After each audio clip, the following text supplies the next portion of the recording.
Welcome dear students on E English learning. आज हम पढ़ेंगे sonnet ice and fire written by Edmund Spenser. देखिए, सबसे पहले हम देख लेते हैं एडमंड स्पेंसर के बारे में कि एडमंड स्पेंसर जो है वो कौन थे। He was a greatest poet, बहुत अच्छे कवि थे ये। बॉर्न इन लंदन इंग्लैंड, जो लंदन में बॉर्न हुए थे। इन्होंने अपनी मास्टर्स कैम्ब्रिज यूनिवर्सिटी से कंप्लीट की और इन्होंने काफ़ी जो है वर्क हमें बहुत फेमस है इनके वर्क, जैसे शेफर्ड्स कैलेंडर है 1579 में स्टार्टिंग वर्क है इनका ये। फेयरी क्वीन बहुत फेमस वर्क है इनका ये। एपिथैलेमियन है, एमोरिटी है, प्रोथैलेमियन है, view of present state of Ireland है। ठीक है, अब देखिए जो यहाँ पे जो हम देखेंगे किसके बारे में, एमोरिटी के बारे में। क्यों? क्योंकि जो आइज एंड फायर, एमोरिटी क्या है, एमोरिटी जो है वो इन्होंने लिखी है, डेडिकेट किया है, एक कलेक्शन ऑफ सोनेट है। ठीक है, सोनेट का एक कलेक्शन है, बहुत सारी सोनेट इसमें लिखी है, 89 सोनेट्स। और ये सभी सोनेट्स जो है वो उन्होंने अपनी बिलव्ड वाइफ को, एलिजाबेथ बॉयल को डेडिकेट की है। ठीक है, तो इसी एमोरिटी में जो सोनेट का कलेक्शन है उसी का हिस्सा हमारी पोएम है आइज एंड फायर। ठीक है, आइज एंड फायर भी 30 नंबर की सोनेट है एमोरिटी नाम के कलेक्शन में। ठीक है, अब देखिए आइज एंड फायर, जैसे कि हमें पता है सोनेट है, सोनेट में कितनी लाइंस होती है, 14 लाइंस होती है। ठीक है, स्पेंसरियन सोनेट है, राइम स्कीम है इसकी A B B C C D E E. ठीक है, और इस पोएम में हम देखेंगे कि सबसे पहले 12 लाइंस में शुरू में एडमंड स्पेंसर ने हमारे सामने बहुत क्वेश्चंस पुटअप किए हैं लव को लेके। ठीक है, लव को लेके बहुत सारे क्वेश्चंस हमारे सामने पुटअप किए हैं, लेकिन उन सभी का आंसर हमें लास्ट फाइनल जो कपलेट है, 2 लाइन्स है, उसमें हमें आंसर भी दिया है, उसको आंसर भी मिल गया है। ठीक है, एमोरिटी जो कलेक्शन है सोनेट का, उसमें 30 नंबर की ये क्या है, सोनेट है। और एमोरिटी में कितनी सोनेट्स है टोटल, 89 सोनेट, जो उन्होंने किसको डेडिकेट की है, अपनी wife and beloved Elizabeth Boyle को। ओके, अब देखिए हम लाइन टू लाइन एक्सप्लेनेशन देखेंगे इस पोएम का। My love is like to eyes and I to fire। अब यहाँ पे क्या बताया है उन्होंने कि देखिए 2 चीज़ ले लेते हैं हम नेचर से, eyes and fire, दोनों एक दूसरे के जस्ट अपोजिट होते हैं। यदि आइज के कांटेक्ट में फायर आती है, यदि फायर और आइज जब एक दूसरे के कांटेक्ट में आते हैं तो या तो आइज पिघल जाती है या फिर आग जो है वो बुझ जाती है। तो यहाँ पे क्या किया है उन्होंने, एक स्ट्रॉन्ग लव के बारे में बताया है, प्यार के कंसेप्ट को जो है वो क्लियर किया है, एक ट्रू लव के कंसेप्ट को क्लियर किया है। क्या बताया है देखिए, my love is like to ice. उन्होंने जो अपनी लव है, जो उन्होंने अपना प्रेम है, मतलब प्रेमिका है, बिलव्ड है, उसको तो क्या बताया है, आइज से कंपेयर किया है। एंड आई टू फायर, और अपने आप को क्या बताया है, फायर बताया है, आग बताया है। How comes it then that this her cold so great? अब वो क्या है, जो उनकी बिलव्ड है उसको आइज क्यों बताया है, क्योंकि वो उनके प्रेम को एक्सेप्ट नहीं कर रही है, जबकि वो जो है बार बार क्या कर रहे हैं, अब उस प्रेम का उनके एक्सप्रेस कर रहे हैं अपने प्रेम को अपने बिलव्ड के सामने, लेकिन वो कैसी बनी हुई है, बिल्कुल निष्ठुर बनी हुई है, उस प्रेम को एक्सेप्ट नहीं कर रही है।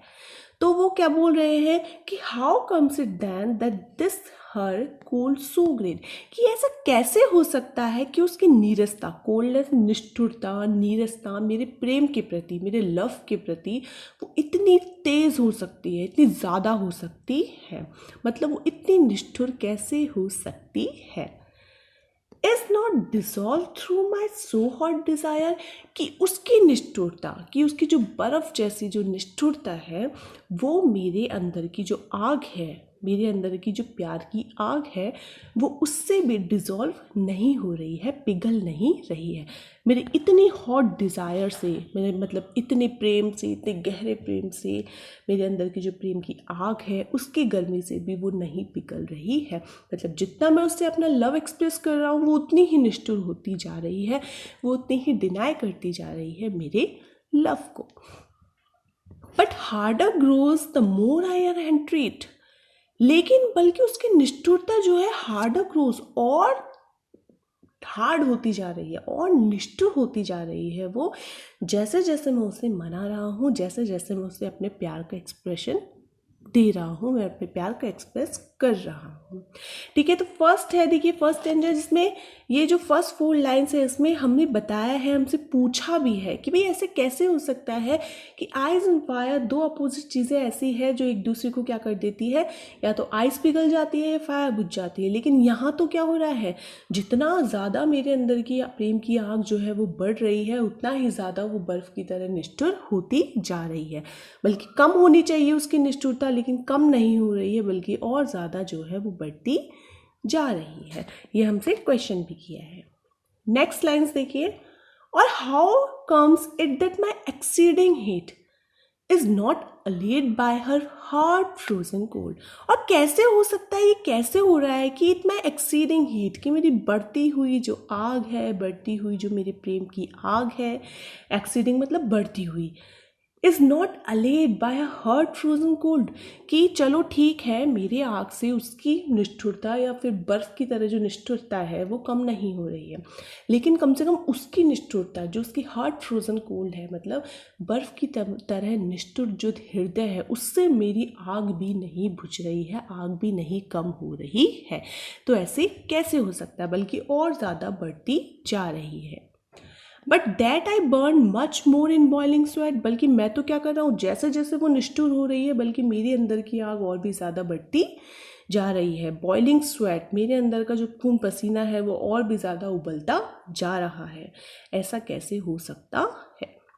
And feel my flames augmented manifold, और ये चीज़ जो है मेरे अंदर की जो लपटें हैं, मेरे अंदर की फ्लेम्स हैं, लपटें हैं आग की, ऑगमेंटेड मैनीफोल्ड, ऑगमेंटेड मतलब कहीं ज़्यादा बढ़ना, वो बहुत दुगना, बहुत तेज़ी से क्या हो रहा है, बढ़ता जा रहा है।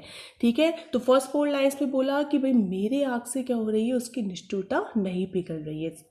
नेक्स्ट 4 लाइन में बोला कि भाई उसकी निष्ठुरता से मेरी आग भी कम नहीं हो रही है, मेरे अंदर की जो आग है प्रेम की वो भी कम नहीं हो रही है। ठीक है, जस्ट सब कुछ उल्टा हो रहा है।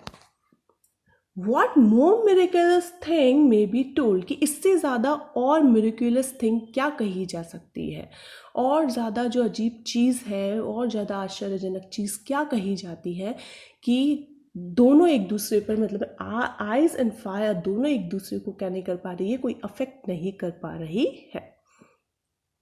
That fire which all things melt, कि वो आग जो कि हर चीज़ को क्या करती है, पिघला देती है। यदि हम बर्फ़ रखेंगे आग के संपर्क में तो क्या होगा, आग बर्फ़ जो है वो पिघल जाएगी।